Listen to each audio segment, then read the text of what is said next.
And I think that there is beauty in both sides, doing things really personally, lyrically, and then kind of pulling yourself out and telling a story. But being pushed to explore those things was really, really pivotal during the recording process. And I think with our next stuff, whenever that happens, it's going to be even more in that other direction of outward facing, which is cool.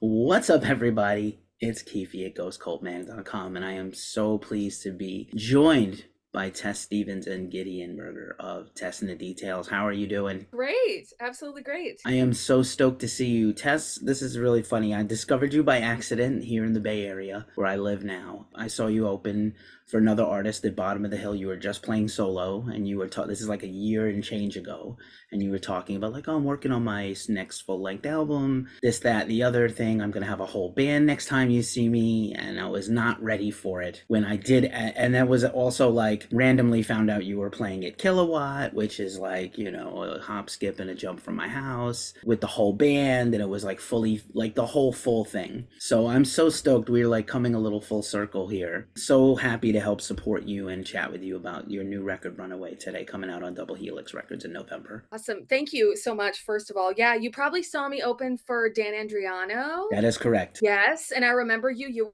in the front. And we were right in me and my friend, we were right in the front both Right. times. Yes, and at Kilowatt you were in the front, and I remember talking to you at merch.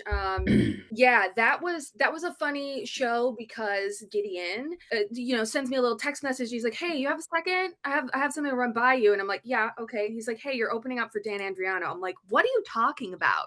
I didn't submit for that. I didn't talk about that. What are you talking about?" He's like, "Oh yeah, I sent an email to Lynn at Bottom of the Hill, and he picked you, and you're gonna open for him." And we were so excited about it. And it was like my first thing was some of the new songs that we had been working on. And then he got COVID and couldn't be there. Yep. It was such a bummer. But that was a really interesting thing. That was, I mark that as like my first show as like transitioning into this kind of new thing, because I was very much in a different space before Gideon and the band, and now I feel like a completely different person and musician, and it's really exciting. So I'm happy you got to see kind of like the transition period, and then now it's a new thing. Me too, but I will say that I did love that night of music, and I love those songs, and I love Patient 139 and those things, but I definitely see the progression. Everybody, it's a big cliche in the music business, like, this is the best thing I've ever done, but like, this is, I think the promise you had at that night is now fulfilled with this record and the performance I saw, and every bit of it. It was amazing. And again, I didn't know that show at Kilowatt was happening. It just happened to randomly find out that Kilowatt was having shows again, and you were on one. And that was a great night. I love going to shows I wasn't planning to, and then discovering bands I didn't know I needed in my life. And that was a great night of bands also. So, and Dan is ridiculous. Like, he's so good.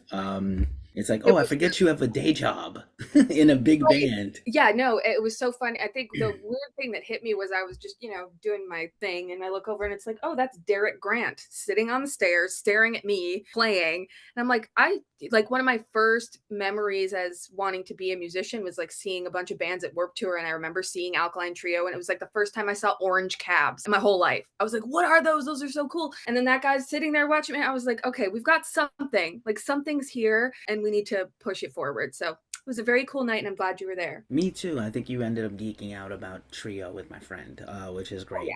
Let's get the, not the full, all the way back to history, because we just covered some of it, but in the time in between, you were envisioning like a full band, right? And I think a little more, you were punk when you were a solo artist, but now you have a whole band, and you're able to do all these different things and rock out, which is great, you can play with anybody now. But let's, what was there a specific thing you were always heading in this direction? Did something drive you in this direction? For me, I've always wanted to be in a band, like in a unit. I like having a team. And but it was important to me for it to be the right set of people with the same kind of ideas about working hard and making good music and making the best decisions for songs, and not having a lot of ego. So it was kind of a natural fit. And Gideon, you can chime in and correct me if I'm wrong here, but it was kind of like a natural progression from like the studio to me and Gideon starting, the band, and finding the awesome players that we have now, Dustin on lead guitar and Lawrence on bass. But yeah, I never wanted to be a solo artist. People just kind of put me there because of how I am, but I just always just wanted to be in a band and be a member of a band. There you have it. And I feel like you guys have been clearly put the work in from what I saw live, and I think it also you can hear it on this record too. The first couple of singles were bangers, but I think there's like a depth here on the record that you were probably going for that's really there. So I really this is going to be one of my favorites of the year. You're not supposed to say that you have favorites. But I blow it every time. All my integrity out the window, but I can't help it. I'm high on this record. I'm high on you guys, so I'm really thrilled. And a lot of your music is clearly very personal. Canary in particular was this one, the single. It's a wild song. Just as an outsider, what are you still kind of mining the same topical stuff for you personally from before, or is it a whole new vibe now? Good question. I've become a lot more outward thinking about things around me rather than just me all the time. Like Patient was very like, this is my statement about how I feel. And then this record, I feel like it's kind of a 50-50. Like there's some songs that tell stories. There's some songs that have nothing to do with anything about me. They're just, interesting lyrics or images. And then some of it's extremely personal. Like the third single, Mania, is extremely personal. But Runaway was a little more detached. Like that song was more about like the girl that I wanted to be, like this cool, like detached, badass person. And I think that there is beauty in both sides, doing things really personally, lyrically, and then kind of pulling yourself out and telling a story. But being pushed to explore those things was really, really pivotal during the recording process. And I think with our next stuff, whenever that happens, it's going to be even more in that other direction of outward facing, which is cool. That may be also why, if anybody was, I hope not, but if anybody was trying to box you into a singer-songwriter thing, you are a great storyteller, just I think inherently as a writer and a performer. So I think maybe that's why people want to see you that way. And, San Francisco, we have no shortage of singer-songwriter people, indie folk and alternative rock, all folks. And so maybe that's why, because you're such a good storyteller that people want you to just tell stories and be the guitar playing, troubadour-esque, troubadominatrix. I'm not sure. I'm gonna make up a new word for you. That sounds for my speed, personally. Yeah. So, Gideon, let's talk about you. So now that Tess has this band she envisioned, how do you come in and add your parts to her songs, or is it collaborative? Do you guys jam out brand new things together? How does that work? Yeah. It's an interesting one. So I've been playing in bands for years, for like 20 years. Most of the bands I played in are bands that I just joined as a drummer. Drummers are rare. Everybody needs a drummer, and every drummer plays in like multiple bands. So The Details is basically a band that me and Tess started essentially. I was called to join to play drums on the EP. On Patient 139. I remember I got the call from our mutual friend Jacob, who produced the record. He was like, hey, I came across something amazing here. Like this girl called Tess, she has an amazing song. I think you guys would gel. Like you should be here and play drums on this. And I did. And that was awesome. That was fun. Then COVID happened, and then Tess reached out and she's like, hey, I have a bunch of songs. I want to do a record. Jacob said you had a bunch of songs. And I'm like, you said that? You wasn't supposed to talk about it. Okay, whatever. Yeah, I have a bunch of songs. So I sent her the demos, and then we found the system. And we actually have like a pretty slick writing method. We send demos back and forth. I send us, just an idea. 5 to 7 minutes later, I get the same idea with top line lyrics, but everything, like the story. And I'm like, okay, that's easy. Here's another one. I just hum something, send it her way. 10 minutes later, you have a song. And it's awesome. We have a really, really good working method, both on the musical side, but also like on managing the band, promoting the band, pushing things forward. Like music in my mind was always 50%, and the rest is pushing the music, promoting the project. I hate that word, but the brand, working with the people you're actually playing with, like the rest of the band. Like everybody has to be, communicative and working and have a great experience. Otherwise, it's not sustainable. So yeah, this is awesome. This is it's gonna sound like a cliche. The band I always wanted to play in, honestly. So yeah. Very few people get to say it, so at least you did. And Gideon bucking against the old adage about, hey, what's the last thing the drummer said in the band? Hey guys, I got a song.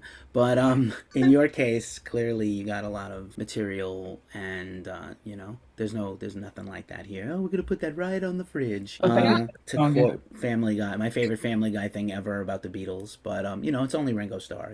And then Tess, I love that Gideon Canary was mentioned. the first song that we ever wrote together, which is hilarious. Oh, that's great. I'm like, oh, that one? Like, that one is the one that we're going to put out there. But, like, it's crazy. Yeah. That's great. I was going to say, I'm glad Gideon mentioned the production. Production on the record is awesome, and I love especially your vocals, as they really get to shine and do all the things. And, everybody harmonizes with themselves, but not everyone does it in a unique way. I think you do it in a unique way, and I wanted to ask you about that. Your ability to stretch out on this whole... Oh, thanks. Yeah, the vocals were laborious, I would say. I've never been pushed like that as a singer, but I attribute that to Gideon and Jacob. Both of them brought like tons of harmony ideas, oohs, ahs, 3-part harmonies, 4-part harmonies, doubles, like stuff that I wouldn't think of. I'm a really like formulaic writer. I'm like verse, chorus, bridge, chorus, let's get the fuck out of here kind of gal. And it's like, oh, what if we did half a chorus at the end? Or like this kicked in like this? Or what if you did this kind of harmony, but then we dropped out the lower one, or it builds? Like Jacob, our producer, had this cool thing where on most of the songs, like the first chorus doesn't have a harmony, and then the second chorus adds one, and then the bridge adds another, and then by the third chorus there's like this choir of Tesses that is just like insane to hear in your ears. And it was really good exercise because I'm kind of an oddball in punk rock. I've noticed just basically from like all the bands we played with and like all the bands that that I love. I kind of have an R&B thing that happens a lot. There's like a lot of runs that come from like the pop world rather than like, rock, but like then there's like some stuff that's like really snarly and mean, and so I really tried to stretch my ability as a vocalist on this, and will continue to do that in the future even more, because the thing about this album vocally was that I was like, how can I be better on each song, like as we go? And we recorded the lead vocals and the harmonies pretty far apart. So I did a lot of work between those things, and I was lucky to be able to do that to like really strengthen my voice and make sure I was ready. And now live, all that work pays off too with stamina. When you come see us live, like it's a big deal for me to try to be as close to the record as possible, and even throw in stuff that's crazier than on the record. Like there's some runs that I'll do live that are just like, you don't hear that on the album, but like still interesting and cool. And I don't know, just trying to push myself all the time. I dig it. A song is not over when it's recorded. It's over whenever you say it's over. So if you want to jazz it up live and throw some other riffs on there, vocally or otherwise, we're cool with that. Yeah, we like to pull some tricks out during the shows. Oh, yeah. Right on. Oh, definitely. And I have to say, even though it's not a factor on the record, I love the covers, and I hope they don't stop now that you have a whole record out. I hope you keep doing fun covers, because they were mind-blowing. Thank you. That night. Yeah. The Mr. Brightside trick is always fun. It always depends on the audience, but we love that Buzzcocks cover. I remember talking about it with our guitarist Dustin, like, oh, hey, do you like this lead guitar on this? And then during practice, we were like, what kind of cover could we do? And then Dustin was like, that Buzzcocks song. It just kind of fit us, because the Buzzcocks were another band sort of like us, where they're like in the middle. Like they're not, super hardcore punk rock. They're not pop, but they're kind of like, they got tinges of both. So kind of a natural fit, and just a really good song. Right on. I always, I think about, I just got the press release that Violent Femmes is doing a 40th anniversary of their debut album, and I think about them. They were very punk rock to me, maybe not to everybody else. They were something else, music journalists make up genre tags because we're lizard brains, and we need to focus. We need to call something a thing, otherwise we don't know what to do with ourselves. We just bug out. But I think about Violent Femmes, Dead Milkmen. We're all very punk and not a straight arrow, a straight line. Like, not everything is, I love Ramones. They're like one of my favorite bands ever, but not everybody is. Good stuff here. Runaway, Double Helix. Let's talk about signing to Double Helix. Cool label, a lot of cool artists on there. How did that come about? I can speak a little bit about that. So one of my best friends, Yotam Ben Horen, who we grew up together and we played together in Youth Society. He's a signed artist to Double Helix. And I remember one day I reached reached out to him and I'm like, hey, dude, so story time. Me and Tess, we worked on this EP. Now we have this record and it's like 12 songs. Like, I got to release it somewhere. Like, can I send it over to you? Do you want to give it a listen? I send it over to Yotam. An hour later, he calls me up and like, send me the actual files. I want to introduce this to Double Helix. Like, trust me on this. They're awesome people. They're great. They're like really genuine, caring people about their artists and everything. And I'm like, Double Helix, the label that you work with in. It's like, yeah. And indeed, a few weeks went by. He had his conversation with them, and we had a Zoom call, and we hopped on the call, and we immediately clicked. The people behind the label are a couple called Jeff and Emily. They're awesome. They're really dedicated to the artists. They're very passionate about their label and the bands. They really work hard and they're really invested in this. We have a good relationship with them because we're very it's a terrible example, but we're very project management oriented. Like, everybody knows what they need to do. It's not like they're the label and we just sit there and we just follow their order. No, we work together. Like, the harder they work, the harder we work, and vice versa. And we constantly throw opportunities at each other, and we make sure to follow up and pursue. And so far, we're having an amazing experience with them. We told them on the first conversation that we're not that impressed by big fancy names like the major labels and the band's gonna make it and all that. No, we don't give two shits about that. We're looking to work with people who are excited, passionate, and actually gonna follow up on these things and actually gonna push this, and we're gonna have a fun journey together. So far, it's proven to be the case. It's all happening. Labels, we'll see what the future holds. So we needed them for a long time, and now we can do a lot of this stuff ourselves. And I love that balance you just talked about work as hard as they work, you work. So, and I don't think it's a bad thing. I think bands need to, I know you said before you like, brand, but you need to work like collectively, everybody, even even in a band with a leader, if you will, a songwriting leader and a face, but you have to have, everybody's got to be on the page. It's hard if you're not. Exactly. If you're going to sit back and wait for opportunities to cross your path, nothing's going to happen. You need to put yourself in a position where something's cool going to happen. You need to put yourself in a position where you can fail, So that's our approach, at least. Good stuff. So this album's coming out soon. We're super excited about it. I just have a couple more questions for you now that you have the full band test. Will you focus only on the Runaway songs live, or will you have maybe some of your older material too? So right now we play the 2 singles from the EP. We play Patient and we play Tourist, which I remember when Gideon was tracking that, he was just like smiling the whole time. And I was like, this is cool. He likes it. Like, cause I didn't know him. I was like, this really cool professional drummer is coming in to play on my bullshit. I'm like, I'm out of my depth here. But it just like the songs, they have good choruses. I don't know. They're fun to sing. Kids like them. But yeah, it's all just material. It's not mine. It's not theirs. It's our stuff to play with.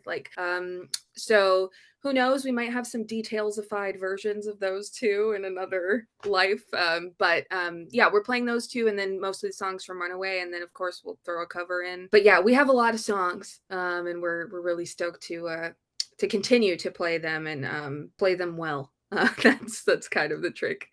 Yeah. Nice. Tourist is great. I would like it to request. I don't want it to leave the set list unless you have to.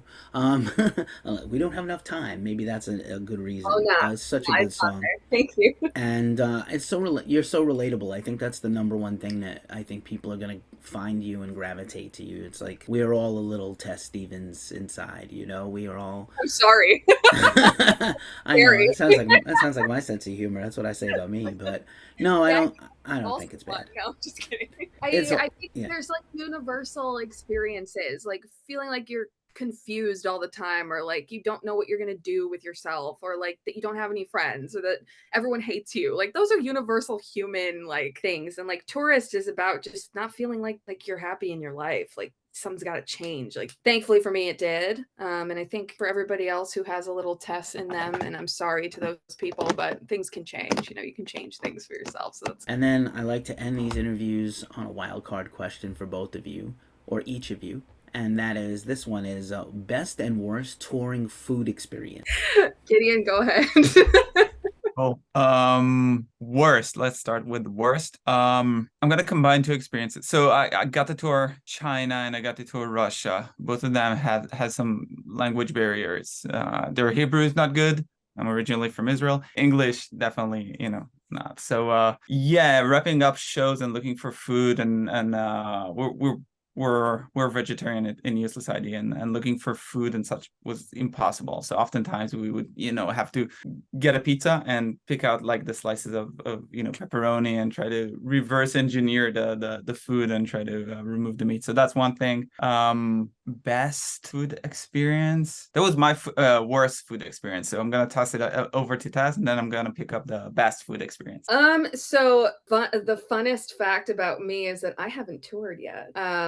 I do, however, have weird pre-show food ritual, which is I don't eat that I play. But Gideon always comes in the clutch and makes me eat a banana before we play. So I have something in my stomach because I'll get a little dizzy on stage. But for me, it's about hitting the notes. And if you have a full stomach, I found that I can't hit. So that's not advice for anybody.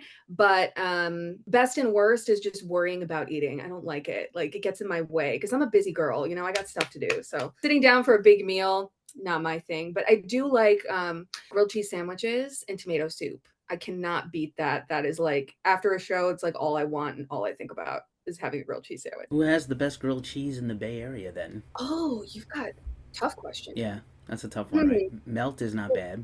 I was about to say the melt is pretty good. They have a mac and cheese grilled cheese that I had like a couple weeks ago where there's mac and cheese on the grilled cheese. It's a dessert. It's so American. But I like to have tomatoes, grilled cheese and tomato.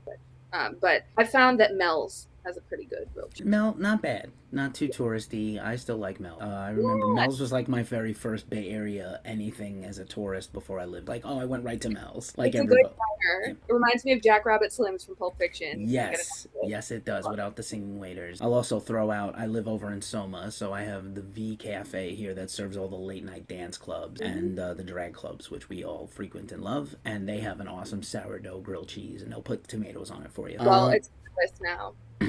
Check it out. And you had one more for us, Gideon?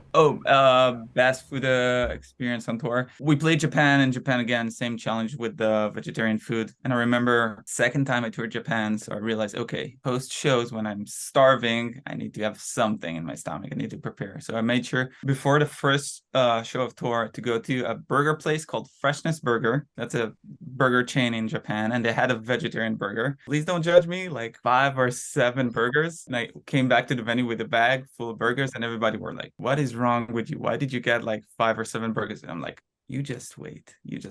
Surely at the end of the show, like one by one, everybody came up to me, like when all the shops are closed, like, hey, bruh, there you go. Handing out burgers backstage. So that was funny. That was awesome. And then the following days on tour, like I went and bought Freshness Burger. We all went and bought Freshness Burgers ahead of time. So yeah, I definitely toured Japan and ate burgers. What a time to be alive. Like Game of Thrones, chaos is a ladder, and so are Freshness Burgers. Tess and Gideon. Means always prepared.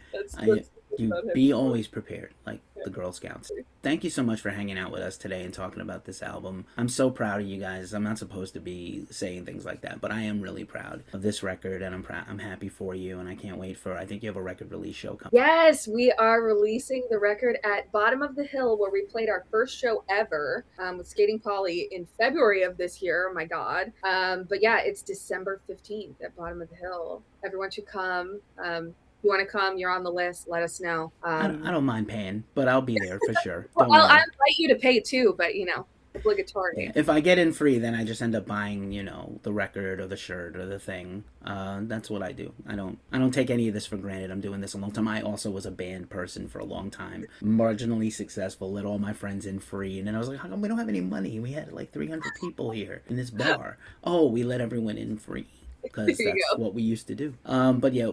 Awesome hanging out with you guys, and I'll see you in person again soon. Here, maybe we'll get a grilled cheese or something. Absolutely. We played the Kilowatt on Sunday. You're more than welcome. Oh, all right then. Back at it. I'll see you then. Thanks for hanging out with Ghost Cult. I appreciate you. Thank you. Thank you. See ya.